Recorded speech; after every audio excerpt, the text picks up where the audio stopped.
जोहार, नमस्कार। आप देख रहे हैं आपका अपना एडी लाइव। मैं दिनेश श्रीवास्तव। पूर्वी सिंहभूम के विधायक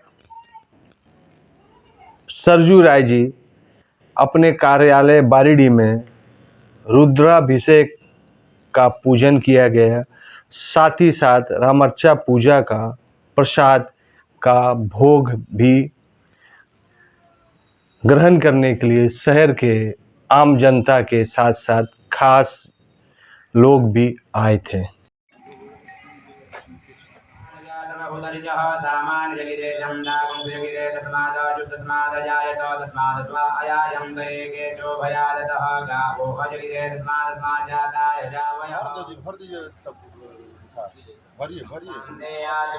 जलम समर्पयामि भगवते सदाशिवाय सपरिवाराय साविधाय एवं प्रणाय स्वाहाय पानाय पूज्यं च नैवेद्यं प्रतिगृह्यताम् मध्यपान जलम उदरापोषणं पुनराचमनीयं जलम समर्पयामि योऽस्मान् दुर्वदितं दुर्वयभयं दुर्वामः देवानां शिवानितमगं स्वनितमं पवित्रमं योषयग्निः स्वाहा यज्ञनिर्दर्शो ज्योतिर्दर्शः प्रदक्षदीपं प्रदर्शयामि भगवते सदाशिवाय। मारवाड़ी युवा मंच के सुरभि शाखा के द्वारा तुलसी भवन में मेला का आयोजन किया गया। यह मेला 3 दिवसीय रहेगा। तहे दिल से धन्यवाद करती हूँ जिनके सहयोग से यह मेला संभव हो पाया। इस तरह का ये जो काम हो रहा है और इतने बड़े पैमाने पर हो रहा है, बहुत अच्छा प्रयास है और इसके मैं पूरे दिल से सराहना। महावीर अग्रवाल जी को स्वागत करें। श्री राजेश पंसारी जी का अमनमल जी अग्रवाल को पौधा। मैं श्रीमती नीतिका गुप्ता।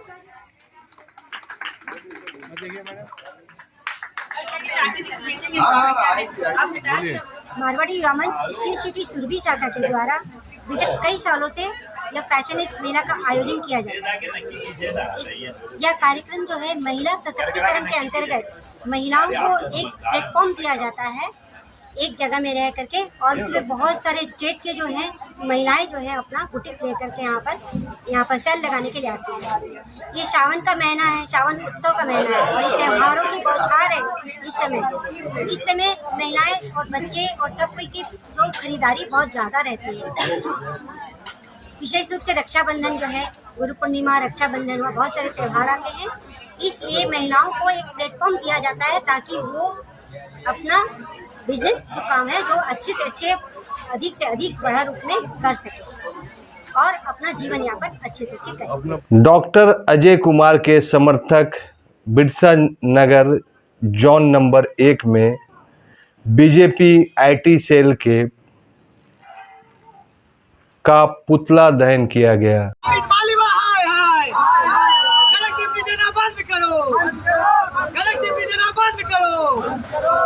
अमित मालिवा मुर्दाबाद। अमित मालिवा होश में आओ। अमित मालिवा होश में आओ। डॉक्टर अजय कुमार के ऊपर गलत टिप्पणी देना बंद करो।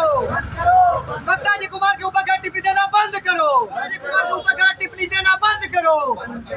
अमित मालिवा होश में आओ। अमित मालिवा होश में आओ। डॉक्टर अजय कुमार के ऊपर गलत टिप्पणी देना बंद करो। अमित मालिवा हाय हाय। अमित मालिवा हाय हाय।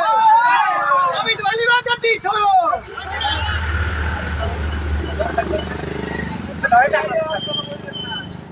अमित मालिवा हाय हाय। अमित मालिवा हाय हाय। आज अमित मालिवा जी का पुतला जला रहे हैं जो कि आईटी सेल के हेड है बीजेपी के, और उन्होंने गलत टिप्पणी डॉक्टर अजय कुमार सर के ऊपर जी, जो कि हमें झारखंड की जनता को बर्दाश्त नहीं, क्योंकि वो झारखंड के डायमंड सिंघम नायक है और एक जो ऑनेस्ट ऑफिसर है, और उनकी छवि जो है बहुत ही अच्छा। पूर्व सांसद में भी जब थे तो वो कभी भी झूठ नहीं बोलते हैं, और जो भी है उन्होंने अभी अगर कोई टिप्पणी की भी है तो वो उनको तोड़ मरोड़ के दिखाया जा रहा है, जो कि ये झारखंड की जनता बर्दाश्त नहीं करेगी। और आने 2024 में डॉक्टर अजय कुमार सर एक बहुत ही अच्छा चेहरा झारखंड के। एडीएल सोसाइटी जमशेदपुर का सबसे पुराना और व्यवस्थित सोसाइटी, इसमें 3 गुट हो चुका है। एक गुट ईश्वर राय, एक गुट ईश्वर राव का, एक गुट भज्जी का और एक गुट आपके सामने है। आज हमारे साथ है गुरुनाथ राव जी। उनसे पूछते हैं कि चुनाव जीतने के बाद आप इनके लिए कुछ तो प्लान किए होंगे, आप बताएं। देखिए, अभी चुनाव जीतने के बाद हमारा पहला प्राथमिकता जो हमारे मेंबर्स जो हमसे बिछड़ गए हैं, हमारे मेंबर्स जो है एडीएल सोसाइटी की बिल्डिंग कहाँ है, सोसाइटी कहाँ है, एडीएल सोसाइटी में क्या कार्यकलाप हो रहे हैं नहीं जानते हैं, तो सबसे पहला प्राथमिकता मैं सभी मेंबर से व्यक्तिगत रूप से कांटेक्ट करूंगा। अभी लोग जो है इलेक्शन जब होते हैं खोज कर अपने वोटर को खोज के अपने प्रलोभन देकर बोलते हैं मेरे पास आओ, मेरा अच्छा काम करूंगा, उनको बुलाते हैं। जैसे इलेक्शन खत्म होता है सब भूल जाते हैं। मेरा कार्यकाल जब भी मैं जनरल सेक्रेटरी था या किसी पद पे था, आप इतिहास के पन्ने पलट कर देखिए, मैंने अच्छे अच्छे कार्यक्रम किए। मैंने जिस दिन एडीएल सोसाइटी में ज्वाइन किया, काफ़ी यंग थे उस समय, पहला प्रोग्राम रोशनलाल और कृष्णा का कराए। उसके बाद कंटिन्यूस प्रति वर्ष 1 नवंबर को हमारे आंध्रा अवतरण डे, जो आंध्रा डे के दिन कुछ ना कुछ प्रोग्राम करवाते थे, जिसमें हमारे जमशेदपुर के सभी तेलुगु लोग आकर एंटरटेन होते थे, जो बंद हो गया। अभी जो किए हो उसको भूल जाइए। अभी आपके पास फिर आ गया 3 साल, आप क्या क्या कीजिएगा? सबसे पहले है कि स्कूल को जो है टाटा स्टील बहुत अच्छा सुंदर बिल्डिंग दिया है। इस बिल्डिंग को जो है किस तरह रखना चाहिए और इसमें जो है किस तरह का उपयोग होना चाहिए, उसकी पहली प्राथमिकता होगी। और हमारे मेंबर्स का पहचान एडीएल सोसाइटी हॉल था, जो हॉल अभी तक बनी नहीं, जो कि सबसे पहले हॉल बनना था, उसके बाद ही कोई काम होता है। क्योंकि तेलुगु लोग के लिए कभी भी किसी के घर में शादी या कोई कार्यक्रम होता तो सबसे पहले बताते थे कि जाके एडीएल सोसाइटी का हॉल पता करो खाली है कि नहीं। जो आज उसके हम लोग उसके अनुपस्थिति में काफ़ी दिक्कतें झेलते हैं और बहुत असहाय फील करते हैं। हमारा प्राथमिकता है कि मैं जिस दिन इलेक्शन हो जाएगी 31 1 तारीख से काम मैं अपना चालू कर दूंगा। 6 महीने के अंदर में एडीएल सोसाइटी का जो है मैं हॉल, मैं MOU memorandum of understanding sign हुआ ट्रस्टियों के द्वारा टाटा स्टील के साथ कि सभी बिल्डिंग जो है टाटा स्टील बनाएगी। जो भी additional cost, additional square feet होगा उसको टाटा स्टील को पैसा जो है हम लोग जो है कॉन्ट्रैक्टर को टाटा स्टील के थ्रू से काम कराएंगे। ठीक है। और जीतने के बाद आप जीतिएगा कैसे? कौन कौन टीम में? देखिए, हमारे टीम में अभी जो है सभी अच्छे छवि के लोग हैं, अच्छे एक्सपीरियंस लोग हैं। जैसे मैं टाटा स्टील में 40 वर्ष मैं अपना सेवा दिया हूँ। मेरा एडमिनिस्ट्रेटिव कैपेसिटी मैं अपने आप पर समझता हूँ कि मैं एक योग्य और सक्षम मैं एडमिनिस्ट्रेटर हूँ। मैंने कलिंगा नगर में जो सबसे पहला आदमी था जो ज्वाइन किए है, आप पता कर सकते हैं कि मेरा एडमिनिस्ट्रेटिव क्वालिटी क्या है। वहाँ पर हमने टाटा स्टील के जो जितने भी ट्रेनिंग्स गए, जितने एम्प्लॉयज़ गए, करीब 1500 लोगों के रहने के लिए बहुत छोटे समय में गेस्ट हाउस और अच्छी सीनियर्स लोग के लिए गेस्ट हाउस, हाउसिंग, ये सब में हमने काम किया है, जिसका कि मुझे काफ़ी प्रशंसा हुई हर तरफ से। आप पता कर सकते हैं कि उड़ीसा में प्रशासनिक और टाटा स्टील का जॉब था आपने किया, उससे आपको सोसाइटी में फायदा? देखिए, टाटा स्टील आदमी ऐसा है कि टाटा स्टील ही हम लोग का जो अन्नदाता है और टाटा स्टील से हम लोग मधुर संबंध रखते हैं, तो हमारा जो है बहुत से कार्य होता है। हॉल बनाने के लिए हमने ठीक रूप से टाटा स्टील के पास में जो है अपना प्रस्ताव नहीं रखे। टाटा स्टील जब बनाने बोली तो अभी पुराने कमेटी में जो अभी आप बोले 3 कमेटी बन रहे हैं, 3 लोग लड़ रहे हैं, 3 में से 2 कमेटी मेरा जो टीम छोड़ के बाकी 2 टीम है, वो दोनों टीम तो एक ही थे, आज 2 हो गए। सब मिलकर आए थे, तो क्यों आज लड़ रहे हैं? क्यों बंदर बाट के नाम लेते हैं एक दूसरे को? आरोप प्रत्यारोप क्यों लगा रहे? एडीएल सोसाइटी का छवि क्यों खराब कर रहे हैं?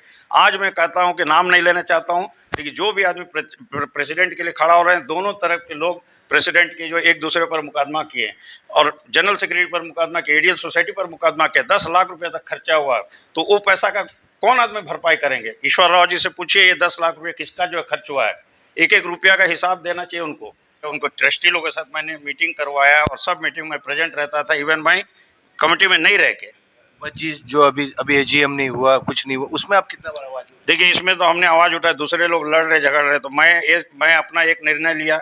मैं हार चुका था लास्ट टाइम, हराया गया गलत तरीक़ा से। मैंने ये निर्णय लिया, मैं किसी को क्रिटिसाइज़ नहीं करूँगा, मैं उन्हें पूरा काम करने का चांस दूंगा 3 बरस, और जनता फैसला करी। जनता सर्वोपरि है, मेंबर मेरा भगवान है, वही मेरे को उनको वोट दिए, आज वही मेरे को वोट दे के जिताएंगे। बहुत अच्छे ईश्वर राय का मित्र थे, हम भी उनके बहुत अच्छा, हम सभी मित्र हैं, लेकिन अपना अपना जो व्यक्तिगत बोलते हैं ना कि डिफरेंस ऑफ ओपिनियन, एक आपका डिसिप्लिन होना चाहिए, एक प्रिंसिपल है जो मिस्टर ईश्वर राव में नहीं है, और ईश्वर राव को लीडरशिप क्वालिटी नहीं जो पूरा कमेटी को लेकर नहीं है। आज मैं बताता हूँ, कोई भी कमेटी में जो लोग आए मेरे टीम में, चाहे इस टीम में उस टीम में कुछ भी होता है, तो मैं एक ऐसा लीडर हूँ को सबको साथ लेके चलूँगा, और कुछ भी अगर होता है तो अपने बाउंड्री वाल के अंदर में बात करूँगा। मैं न्यूज़पेपर में और लोगों के पीछे हम गलत आरोप नहीं लगाऊंगा। जिस समय वही सिमाद्री, वही नागेश, वही मज्जी रवि, इनको भरी सभा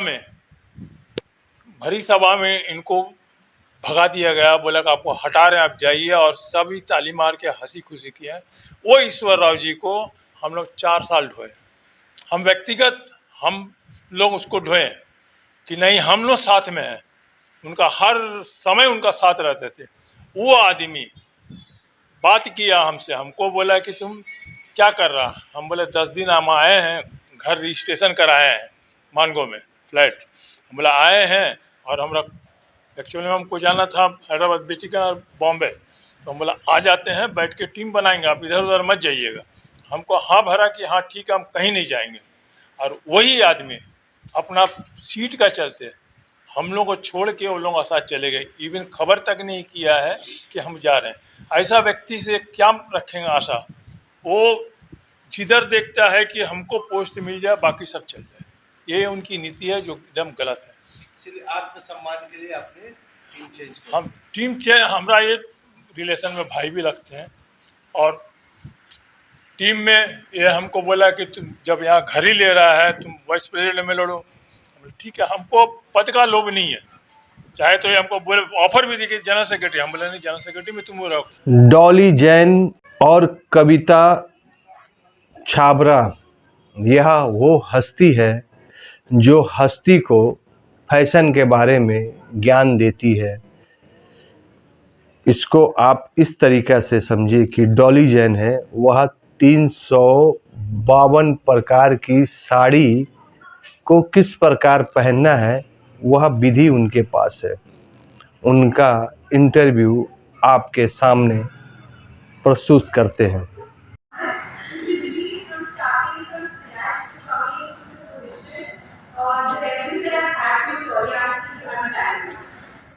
Day one, this is Dolly here, all the way from Calcutta for all of you, to make you all aware of this most beautiful piece of garment that is sari.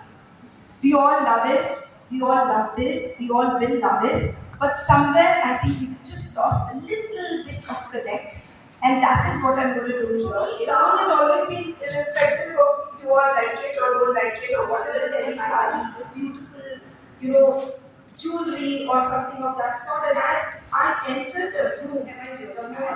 Am I really? I'm sorry, but his lines were a little rough. He just said, "कुत्तों का काम ढूंढने का." So when I started, trust me, people said Dolly का दिमाग खराब हो गया। हमारे साथ 2 लेडीज हैं। एक लेडीज का नाम है सीजन की फाउंडर कविता चोपड़ा और डॉली जैन। अभी हमारे साथ बगल में है डॉली जैन जी, उनसे बात करते हैं कि मैडम आप क्या चीज़ करते हैं और क्या चीज़ के लिए आप स्पेशलिस्ट हैं। नमस्कार, मैं डॉली जैन और मैं एक ड्रेप आर्टिस्ट हूँ। बहुत सिंपल लैंग्वेज में अगर मैं आपको समझाऊँ तो मैं साड़ी पहनाती हूँ। ऐसे तो हम हमेशा अपनी मम्मी, चाची, ताई वगैरह सबको साड़ी पहनते हुए देखे हैं, बट मुझे बहुत डर लगने लग गया कुछ सालों पहले जब ऐसे लगा कि लोग लिटरली साड़ी पहनना छोड़ दे रहे थे। तो मुझे लगा as a project, as a एक रिस्पॉन्सिबिलिटी, हमें साड़ी को वापस लाना बहुत ज़रूरी था।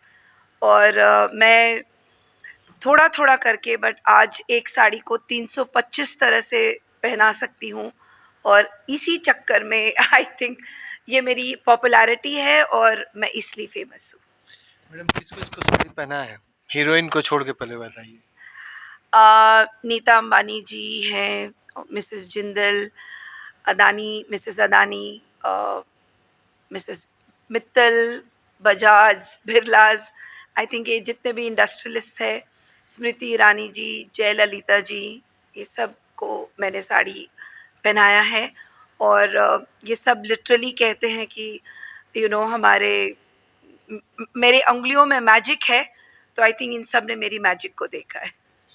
मैडम अभी की जो लड़की है, यंग लड़की लोग साड़ी नहीं पहनती क्योंकि इतना उसको ये करना पड़ता, बहुत मेहनत है। क्योंकि हमारी माँ भी पहनती थी, सिस्टर भी पहनती थी और हमारी वाइफ भी पहनती, मतलब उनको सजने और संवरने में कम से कम आधा घंटा का टाइम लग जाता है। तो देन टाइम टेकिंग में क्या कीजिएगा? इसी कारण भी हो सकता है कि लड़की नहीं पहनती है।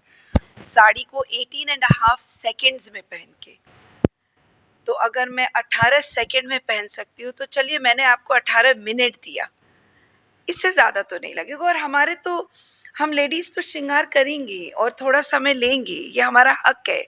बट ठीक है, अदर देन दैट थोड़ा टाइम लगता है, बट मैं आपको बहुत आसान तरीके बताती हूँ जहाँ की आप एक रात पहले प्रिपरेशन करके रख सकते हैं और अगले दिन जिप जिप जैप जूम, और इससे पहले कि आप पलक झपके आपकी साड़ी आपने पहन लिया है। तो ये सिर्फ टेक्निक की बात है, और बाकी चीज़ मुझे ऐसा लगता है हमने अपने दिमाग में ना एक फ्रेम कर लिया है।